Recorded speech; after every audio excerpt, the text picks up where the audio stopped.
महोदया, आज अंतर्राष्ट्रीय महिला दिवस के अवसर पर हमें अपनी बात को रखने का मौका मिल रहा है।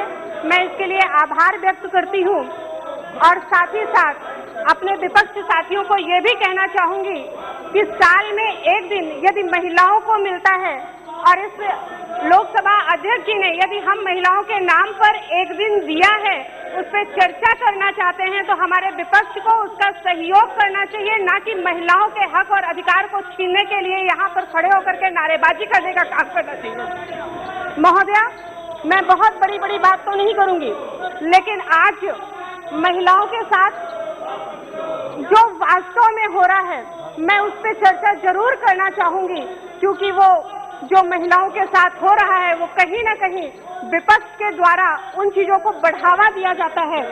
महोदय, इतिहास गवाह है, आजादी से लेकर के आज तक प्रत्येक क्षेत्र में महिलाओं ने अपनी हिस्सेदारी निभाई है और हिस्सेदारी ही नहीं बल्कि अपने कर्तव्यों को बखूबी निभाने का काम किया है।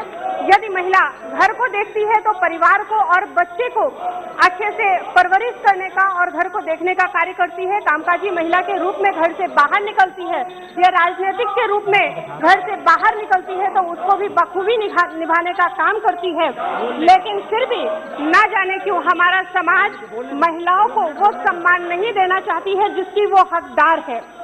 इस देश के राष्ट्रपति, इस देश की प्रधानमंत्री, यहाँ तक कि लोकसभा अध्यक्ष भी महिला रह चुकी हैं, लेकिन आज कहीं न कहीं हमारा अधिकार और हक हमसे दूर है। हम यदि अन्य क्षेत्रों की भी बात करें, चाहे कल्पना चावला की बात करें या फिर सुनीता विलियम की बात करें जिन्होंने अंतरिक्ष में उड़ानें भरी, या हम संतोष यादव की बात करें जो 3 बार हिमालय को नापती हैं, ऐसी एक नहीं आज की तारीख में हजारों ऐसा हमारी महिलाओं का कार्य देखने को मिलेगा। लेकिन फिर भी महिलाओं को शारीरिक और बौद्धिक रूप से कमजोर माना जाता है, पहले भी माना जाता था और आज भी। जबकि अगर महिलाएं कमजोर होती तो आज शिक्षा का अधिकार हम सबको दिलाने के लिए माता सावित्रीबाई फुले ने जो लड़ाई लड़ी और उस लड़ाई को लड़ करके हम सबको शिक्षा का अधिकार दिलाने का काम किया, वो अधिकार वो हम सबको नहीं दिला पाती यदि वो शारीरिक और मानसिक रूप से कमजोर होती। यदि महिलाएं कमजोर होती तो वो रानी की लक्ष्मी नहीं होती। यदि महिलाएं कमजोर होती तो वो दुर्गा, चंडी और काली नहीं होती।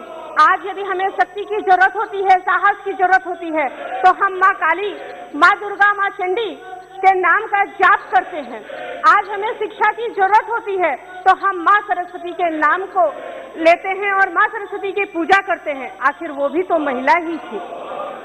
तो समय समय पर महिलाओं ने अपने आप अपनी ताकत को दिखाया है और आज समाज को भी उस ताकत को देखना और पहचानना होगा।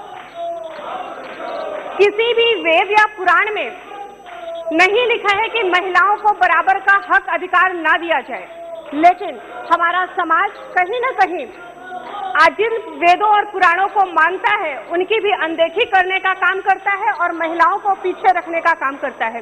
तथागत भगवान बुद्ध ने भी महिला और पुरुष को शारीरिक एवं मानसिक एवं आध्यात्मिक रूप से बराबरी का दर्जा देने का काम किया था। और उसी कड़ी में यदि हम सनातन की भी बात करते हैं तो गौरी शंकर की बात करें, सीताराम की बात करें या राधे कृष्ण की बात करें, हर जगह महिलाओं को ही बढ़ावा दिया गया, लेकिन आज वो इस समाज को स्वीकार नहीं है।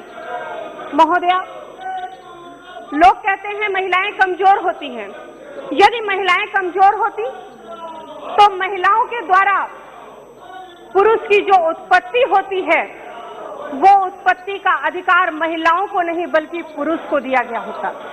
आज महिलाएं जननी हैं और उसी जननी को कमजोर का दर्जा दिया जा रहा है। बेटियों को पढ़ाने के लिए रोका जाता है।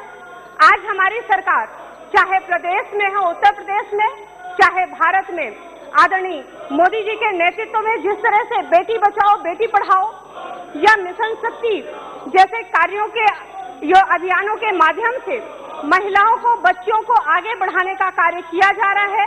चाहे महिलाओं के मान सम्मान की बात यदि हम करें तो शौचालय सुलभ स्वच्छ भारत अभियान के तहत इज्जत घर देने का काम किया गया हो, या तमाम ऐसी योजनाओं के माध्यम से यदि आज हमारी सरकार महिलाओं को आगे ले जाने का काम कर रही है।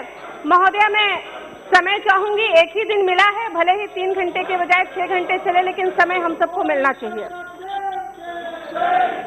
महोदया, आज हम बेटियों की हालत वो है, कहीं हम जन्म से पहले मार दिए जाते हैं तो कहीं जन्म के बाद।